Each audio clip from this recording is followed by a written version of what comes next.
Hey everyone, Kyle once again, and welcome back to another movie review on the Pokemon franchise. And this time, moving on to the one that's going into the Diamond and Pearl series, and that is Pokemon: The Rise of Darkrai. Now, this one I definitely can say I enjoy this much better than the Temple of the Sea. I can definitely say that. Temple of the Sea I do like though, but it was not one of my favorite ones. It's not one of the best ones though, but this one I definitely got more enjoyment than the Temple of the Sea. I just put it that way. So now this one doesn't come. It doesn't come with no Pokemon short this time. But this film did get better reception than the Temple of the Sea. Has a 6.5 in IMDb, has a 74% Rotten Tomatoes, and it made more money than most of the direct-to-video films, about 42 million. So it definitely got much better reception. And in this film, and like I said, the Diamond and Pearl series. This time, Dawn's joining in with Ash and Brock. And this one, I would definitely give a thumbs up for this one. I do enjoy this one. I think I would put this in another one of my favorites of the direct-to-video films. But now in this one, the story is it's about stopping the two legendary Pokemon that both represent time and space, Dialga and Palkia, which they both play games. One represents Diamond and Pearl, and also in the midst of you have Darkrai as well, who's trying to stop the two of them from fighting. But I'll get to that though. So in this story, you get an opening, with the narrator, and you get brief appearances of all the Pokemon that has appeared in all the previous films before this film. Starting off from Pokemon the first movie all the way up to from the Temple of the Sea. We have Mew, Mewtwo, Lugia, Zapdos, Articuno, Moltres, Suicune, Celebi, Entei, Unknown, which you do see in this one in a couple appearances. I forgot the two Pokemon from Puros. I forgot what their two names just went out of my head. But those two Pokemon, then Jirachi, Deoxys, Lucario, and then Groudon, Kyogre, and then Manphy. So all the Pokemon up to this point, and you see in the background as it shows our as the gang walk, and you see clips of all the movies, brief clips of from all the movies that they're playing in the background as they're walking. Guess just to make sure that we haven't forgotten about all those movies, I guess. So yeah. So then, and it comes to one of the characters by the name of Tonio. He's a scientist, and he's reading a diary from his great grandfather, Goaty. And while that's going on, you see in this other dimension where you do see some unknown. You have the two Pokemon that represent time and space, Dialga and Palkia. They're fighting a brutal fight, and you see Palkia get hurt a little bit because there's one part of his body gets cracked. So then it causes this huge big rift in the dimensions, and then we get to Ash, Brock, and Dawn, and they go into this town by the name called Alamos Town. for some reason, Alamos, just if you take out the S, Alamo. Remember the Alamo. Just for some reason that just popped in my head for when I called Alamos Town. So and they're having the next a Pokemon contest there for Dawn. In the series, she wants to be a top coordinator by entering all these contests. They meet this girl by the name of Alice in this hot air balloon. Offering them a lift, and then she has a Chimchar. And of course, usual Brock, goes gaga for pretty girls. Like in the first original series, it was Misty that pulls his ear, and then the next series, it was Max who pulled his ear, and now in this one, his Pokemon, Krogunk. use like a poison jab to get him, like paralyze him, stuff like that, So, but and then as they get into town, you get like they meet as they get into town. I forget there's these three trainers that have like evolved forms for the starter Pokemon for Diamond and Pearl. I forget. Did I see them in the Diamond and Pearl show? I forget. Those characters look familiar to me. I think I did see them in the show. I just forget who they are though. Um, but yeah, well, you have a different version of a song that's from a part of the series for Diamond and Pearl. Battle Dimension. You get a different version of the song. We will be. We will be heroes. We can change the world if we try. I go where you will go. Forever friends, you and I. We will be heroes.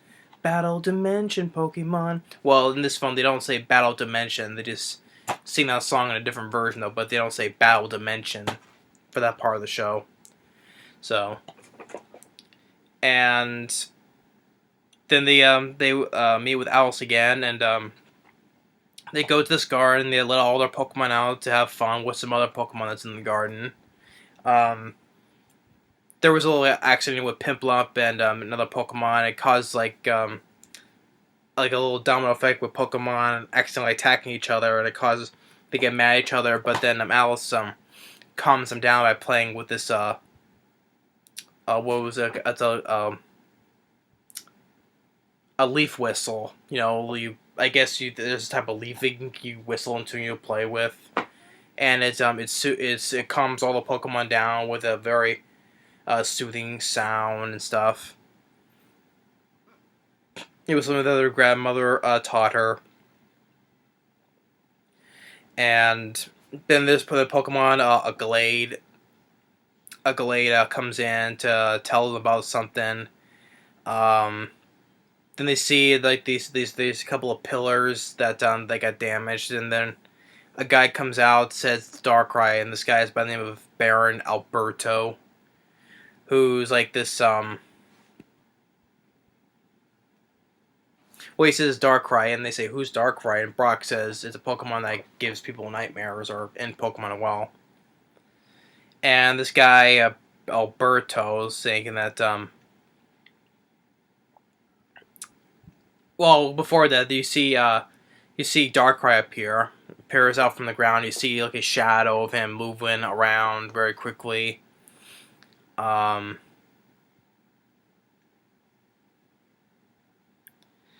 And Alberto summons his Licky Licky, the evolved form of Lickitung, and tries to attack it. Then well, which he thought in the bushes was Darkrai. That was a mistake. He thought it was Darkrai, but he uses a Hyper Beam attacks, which really was Tonio, who gets blasted. And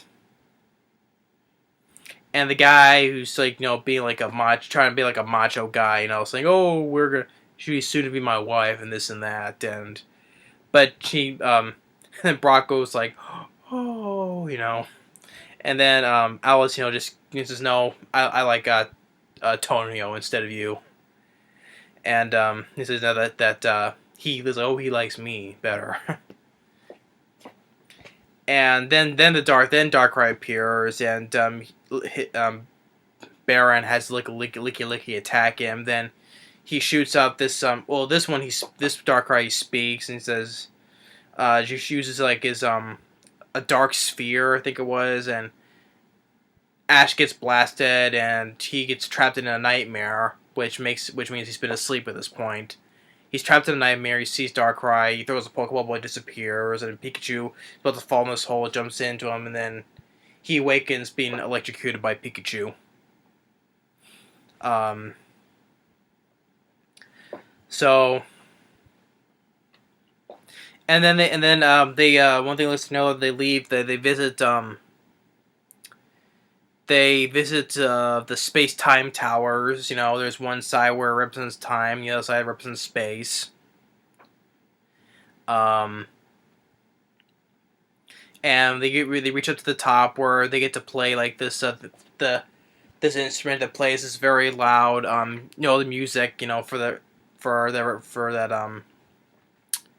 everyone to hear, I guess. It's like play on for like a leaf whistle, I guess.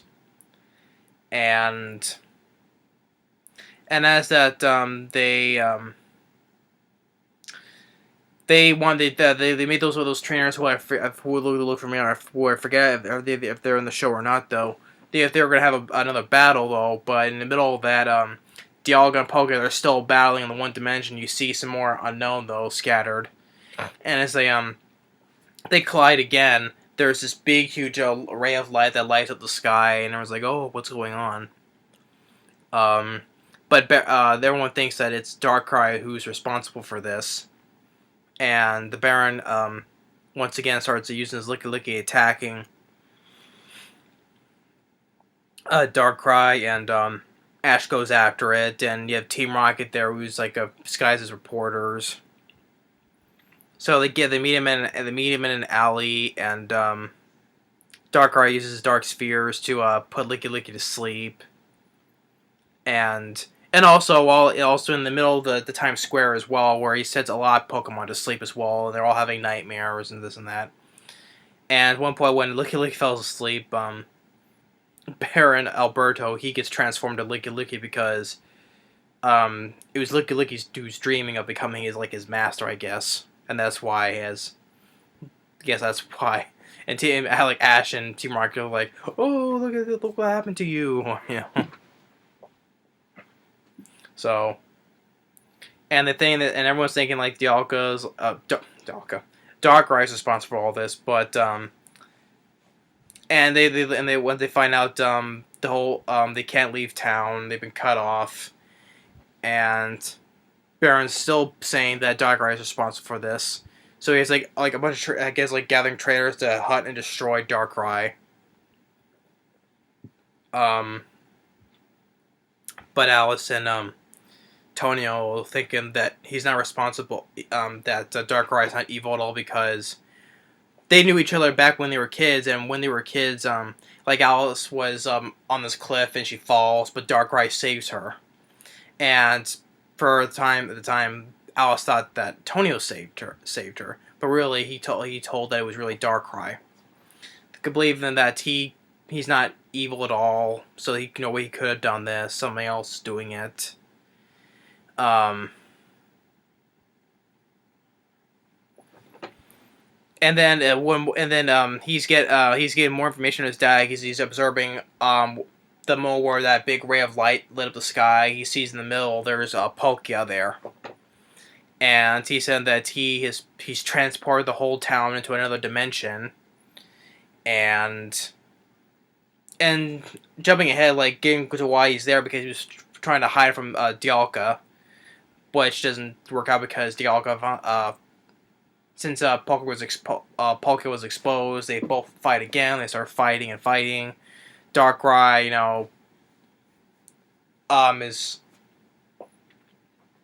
Darkrai is fighting both of them, and all this time, since Palkia is there, I guess he's in this dimension, and I guess all the Pokemon that were asleep are now awake. I guess they get transported to one place where I guess the dreams are where I forget. I don't know that part though, but. And Baron's back to his normal self. And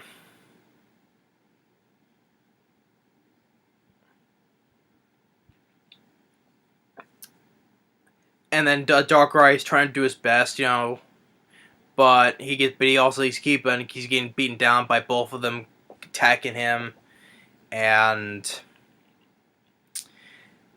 as they keep on fighting each other, the town starts slowly disappearing from the outside, keep on going inside, because the more they collide, the more of the town starts disappearing to another dimension. And once this whole place is gone, so are they. So they have to find a way to stop attacking each other, and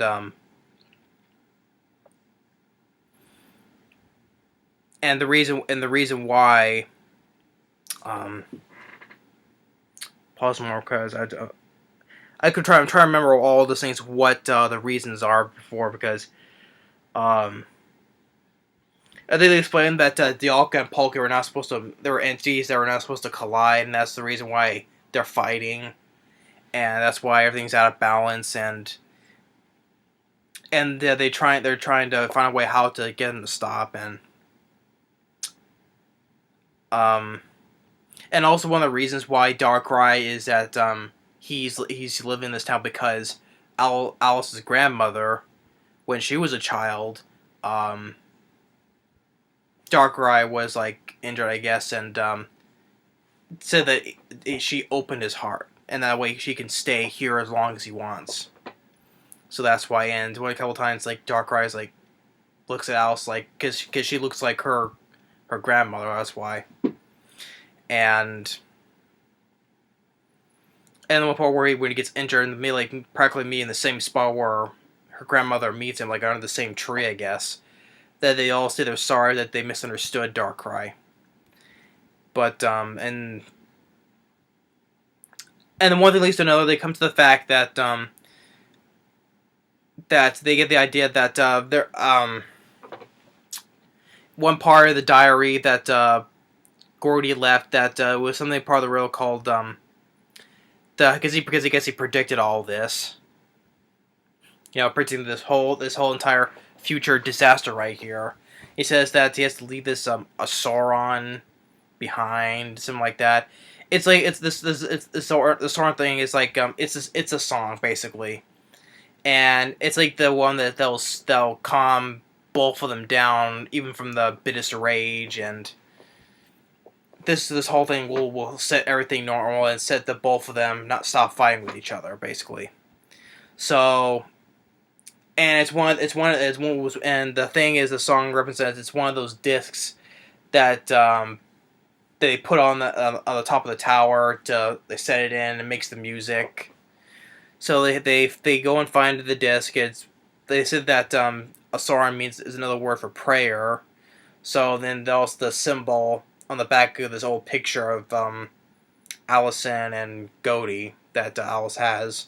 Because on the back of it has the notes and the symbol for that one piece.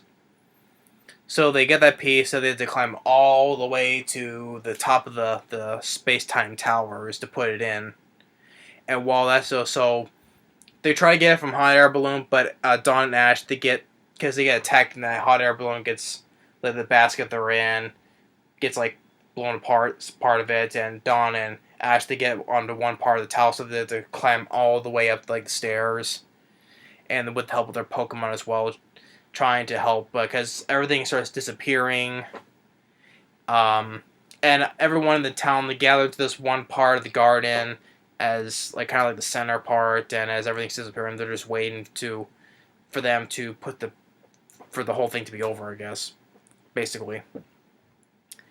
And eventually, one thing leads to another.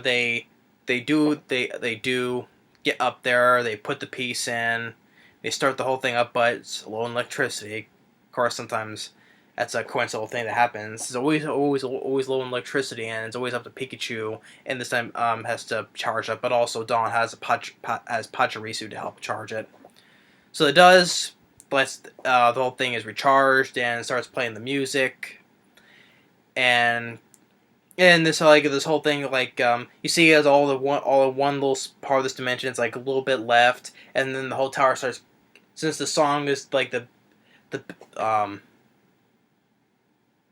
it calms both of them down. Then all of a sudden it has the tower gets due to the song's tone, I guess, starts glowing all these golden wings, I guess, and regenerates the whole entire town. And both of them are calm now. And I jumped ahead though. Darkrai gives a sacrifice. He's trying to hold on. It's before as Darkrai and Dialga and Palkia, they're going to collide once more. Darkrai steps in the middle, trying to hold off the blast though, but he can't hold any longer. So the blast hits him again, and he disappears and disintegrates.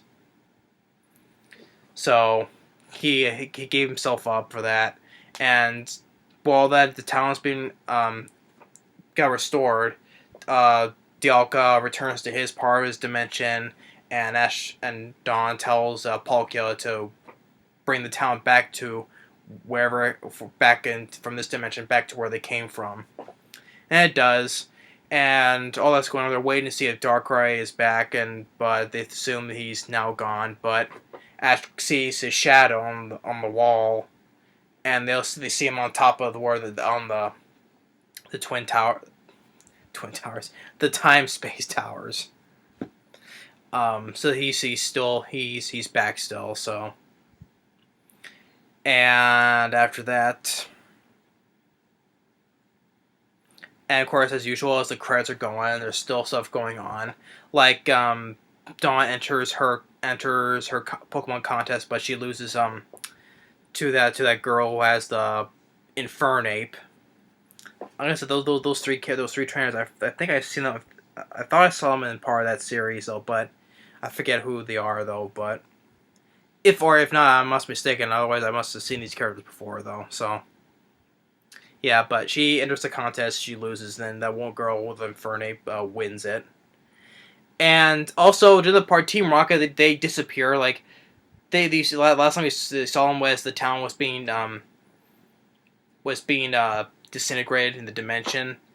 But you never saw them, where they at, though. You don't know if they got disintegrated or whatever. But as the credits are going, you just see them snooping around. They get caught by Baron Alberto. And then it shows Dialga and Palkia flying through, and you see as Ash and the rest of them they travel on their journey as usual. So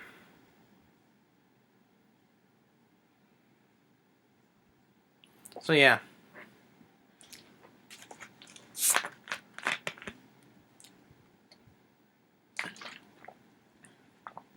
So this time I'm drinking Crystal Pepsi this time. Doesn't taste that bad, really enough. Yeah. If I was wondering why it's right there, I'm drinking, Crystal Pepsi. It doesn't taste that bad.